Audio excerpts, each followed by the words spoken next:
AIMIM सरबरा Asaduddin Owaisi ने वक्फ तरमीमी कानून पर सुप्रीम कोर्ट के अबूरी हुक्म पर रद्द-ए-अमल दिया। उन्होंने कहा कि ये सिर्फ आर्जी राहत है, मुस्तकिल हल नहीं।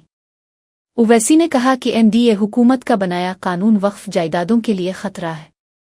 उनके मुताबिक इस कानून से कब्जा माफिया को फायदा होगा। उन्होंने तशवीश जाहिर की कि वक्फ जायदादों की तरक्की राक जाएगी। ओवैसी ने जल्द अज जल्द हतमी समात का मुतालबा किया। उन्होंने जोर दिया कि सुप्रीम कोर्ट का मुकम्मल फैसला जरूरी है। उनका कहना था कि सिर्फ आखिरी हुक्म ही वक्फ असासों को बचा सकता है। ओवैसी ने कहा कि कौम को अदालत से इंसाफ की उम्मीद है।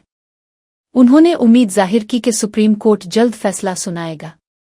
यह है कि ये तो एक इंटरिम ऑर्डर आया है और हम तो ये चाहेंगे कि सुप्रीम कोर्ट जल्द से जल्द इसका एक फाइनल डिसीजन दे दे पूरा एक्ट के ऊपर और उसकी हियरिंग शुरू हो।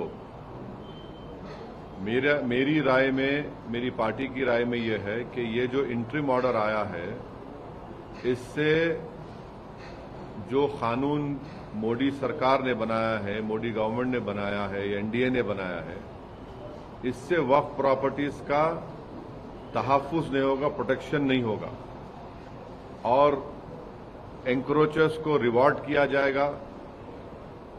वक्फ प्रॉपर्टीज में कोई डेवलपमेंट नहीं आएगा।